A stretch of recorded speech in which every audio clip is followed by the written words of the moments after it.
Damage ಆಯ್ತು. ಸಾರ್ವಜನಿಕವಾಗಿ ಚರ್ಚೆ ಮಾಡೋ ವಿಷಯಗಳು ಜನ ಚರ್ಚೆ ಮಾಡ್ತಾರೆ. ಅದಕ್ಕೆ ಆ ಚರ್ಚೆಗೆ ನಾನು ಹೊಸದಾಗಿ ವ್ಯಾಖ್ಯಾನ ಸೇರಿಸಲಿಕ್ಕೆ ನನ್ನ ಹತ್ರ ಅದೇ ಹೇಳಿಕೆ ಡಿಸಿಎಂ ಅವರಿಗೆ ಸಿಟ್ಟಿದ್ದಾನೆ. ಅವ್ರು ಹೇಳಿದ್ರು ನಾನು ಯಾಕೆ ಹೇಳ್ಬೇಕು? ಅದೇ ಅವ್ರು ಹೇಳಿದಕ್ಕೆ ನಾನು ಯಾಕೆ ರಿಯಾಕ್ಟ್ ಮಾಡಬೇಕು?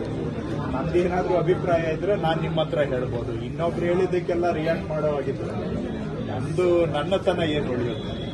ಏನಿದ್ರು ನನ್ನ ವಿಚಾರ ಹೇಳ್ಬೋದು. ಡ್ಯಾಮೇಜ್ ಆಯ್ತು. ಸಾರ್ವಜನಿಕವಾಗಿ ಚರ್ಚೆ ಮಾಡೋ ವಿಷಯಗಳು ಜನ ಚರ್ಚೆ ಮಾಡ್ತಾರೆ.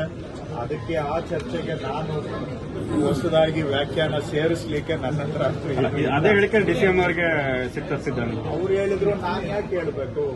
ಅದೇ ಅವ್ರು ಹೇಳಿದಕ್ಕೆ ನಾನು ಯಾಕೆ ರಿಯಾಕ್ಟ್ ಮಾಡಬೇಕು? ನಂದೇನಾದ್ರೂ ಅಭಿಪ್ರಾಯ ಇದ್ರೆ ನಾನು ನಿಮ್ಮ ಹತ್ರ ಹೇಳ್ಬೋದು. ಇನ್ನೊಬ್ರು ಹೇಳಿದ್ದಕ್ಕೆಲ್ಲ ರಿಯಾಕ್ಟ್ ಮಾಡೋ ಆಗಿದ್ರೆ ನನ್ನತನ ಏನು ಉಳಿಯುತ್ತೆ? ಏನಿದ್ರು ನನ್ನ ವಿಚಾರ ಹೇಳ್ಬೋದು. ಡ್ಯಾಮೇಜ್ ಆಯ್ತು. ಸಾರ್ವಜನಿಕವಾಗಿ ಚರ್ಚೆ ಮಾಡೋ ವಿಷಯಗಳು ಜನ ಚರ್ಚೆ ಮಾಡ್ತಾರೆ. ಅದಕ್ಕೆ ಆ ಚರ್ಚೆಗೆ ನಾನು ಹೊಸದಾಗಿ ವ್ಯಾಖ್ಯಾನ ಸೇರಿಸಲಿಕ್ಕೆ ನನ್ನ ಹತ್ರ ಅದೇ ಹೇಳಿಕೆ ಡಿಸಿಎಂ ಅವರಿಗೆ ಸಿಟ್ಟಿದ್ದಾನೆ. ಅವ್ರು ಹೇಳಿದ್ರು ನಾನು ಯಾಕೆ ಹೇಳ್ಬೇಕು?